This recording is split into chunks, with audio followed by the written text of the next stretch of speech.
Hello everyone. So today we are going to a new topic that is factors of production कि production के लिए कौन सी चीज़ों का यूज़ किया जाता है, कितने फैक्टर्स हैं उसके. So let get started.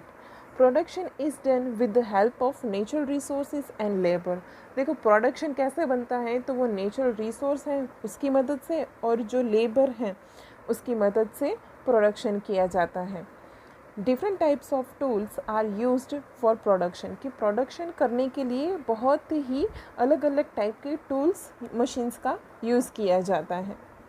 These factors are divided into 4 parts. कि ये जो पूरे फैक्टर्स हैं वो 4 पार्ट्स में डिवाइड किए जाते हैं. First is land, second is capital, third is labour and the fourth one is entrepreneurship. कि फर्स्ट इज़ लैंड मतलब कि ज़मीन, कैपिटल मतलब कि कोई चीज़ की मूड़ी हो हमारे पास वो, लेबर मतलब कि श्रम मतलब कि जितने भी श्रमिक हैं वो लोग, और एंटरप्रेन्योरशिप मतलब कि साहसिकता. फॉर एग्जांपल हम बिजनेसेस बोल सकते हैं उसको. तो start with land. In normal sense land is the upper layer of the surface of the earth. कि अगर हम नॉर्मल सेंस की बात करें तो लैंड क्या है, तो कि वो अर्थ का अपर मोस्ट लेयर है. पर इकोनॉमिक्स में हम लैंड को कैसे जोड़ सकते हैं कि भाई ये तो थोड़ा कन्वीनियंट नहीं रहेगा ना कि लैंड तो साइंस में हम अपर लेयर कहते हैं, तो सोशल साइंस में हम उसको प्रोडक्शन एक फैक्टर कैसे मान लेते हैं. तो यहाँ पे उसका डेफिनेशन है, मतलब कि क्लियर किया गया है. In term of economics land means different types of natural resources. कि इकोनॉमिक्स में लैंड को कैसे डिफाइंड किया है कि ये एक नेचुरल रिसोर्सेज है. कैसे? Which includes forest, river, mountains, minerals present in the interior of the earth, metals etcetera present on the earth surface. कि ये जितने भी फैक्टर्स हैं हमारे पास, तो ये सारे तो लैंड से मिल रहे हैं हमें. ये फॉरेस्ट हैं तो उसमें से हमें वुड और बाकी मेडिसिन्स जो सब मिल रही है वो भी तो उसमें से मिल रहे हैं. रिवर है, पानी मिल रहा है. माउंटेन्स हैं, मिनरल हैं जो कि लैंड के अंदर है, तो वो आ तो लैंड में से ही रहे हैं ना. बैटल्स हैं, तो ये सारे किससे जुड़े हैं? लैंड से जुड़े हैं.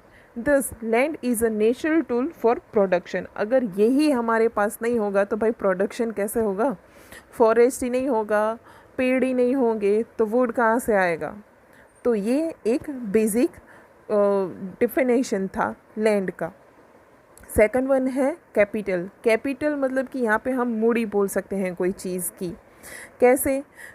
Main made instrument helpful in production process such as instrument, tools, houses etc. are included in capital, property, assets and investment etc. कि कैपिटल में क्या है, तो जितने भी मेन मेड इंस्ट्रूमेंट हैं तो वो हेल्पफुल होते हैं किस में? प्रोडक्शन में. तो कौन से टूल्स होंगे, तो कि भाई हाउस है या तो जितने भी दूसरे टूल्स है कोई प्रोडक्शन के लिए, फॉर एग्जांपल मशीन्स ले लो, तो ये सारे हम किस में इंक्लूड कर सकते हैं?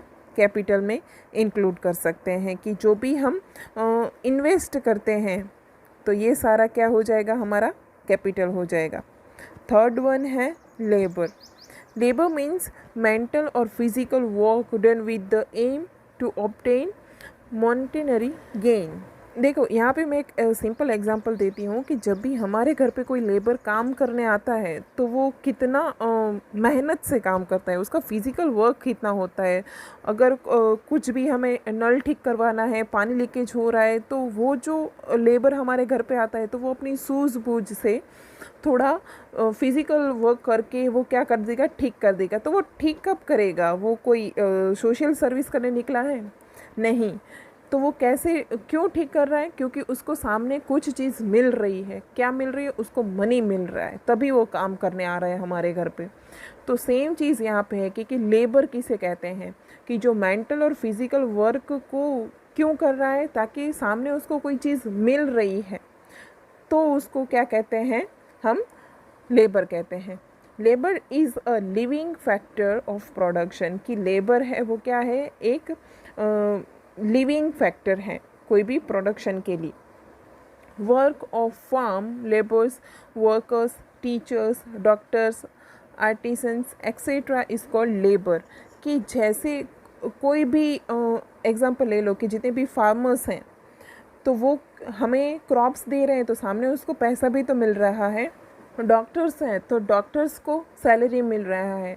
वर्कर्स हैं तो वो काम कर रहे हैं तो उनको भी मनी मिल रहा है। टीचर्स हैं तो वो आपको पढ़ा रहे हैं तो उनको भी सैलरी मिल रहा है। तो ये सारे क्या हैं, लेबर में हम इनको इंक्लूड कर सकते हैं।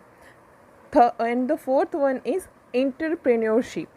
The person who efficiently combines the three factor of production, land, capital and labor is called entrepreneur। कि यहाँ पे हम बिजनेसमैन की अगर बात करें तो ये परफेक्टली बैठेगा कि जिसके पास साहस है कोई चीज़ करने का, जो नियोजक कोई चीज़ को ठीक से कर सकता है। तो कैसे आएगा, मैं इसका सिंपल एग्जांपल देती हूँ कि लैंड, अगर ज़मीन की बात कर लें तो हमने लैंड ख़रीदा तो वहाँ पे वो इंक्लूड हो गया। फर्स्ट उसका एग्जांपल आ गया कि हमने लैंड लिया।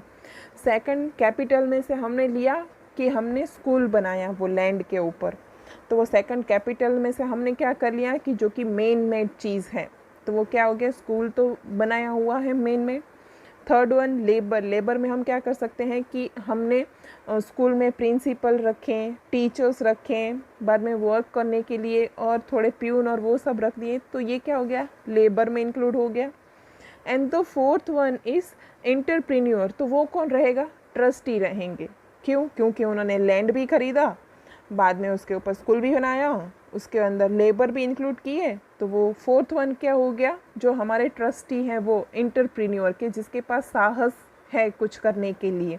तो तीनों चीज़ जो इसका सही तरीके से यूज़ कर सके उसको क्या कहते हैं, एंटरप्रेन्योर कह सकते हैं। कौन सी तीनों चीज़ें, लैंड, कैपिटल और labour. The process of coordinating of the three factors of production in profit making process is called entrepreneurship। कि ये तो मैंने सिर्फ एग्जांपल दिया, तो बाकी जितने भी ऐसे बड़े बड़े बिजनेसमैन हैं वो तीनों चीज़ का यूज़ करके कामगिरी करते हैं, तो उसको एंटरप्रेन्योरशिप कहते हैं। तो हमने आज ये 4 फैक्टर्स देखे प्रोडक्शन के। नेक्स्ट वीडियो में हम डिस्ट्रीब्यूशन ऑफ फैक्टर्स देखेंगे। Thank you.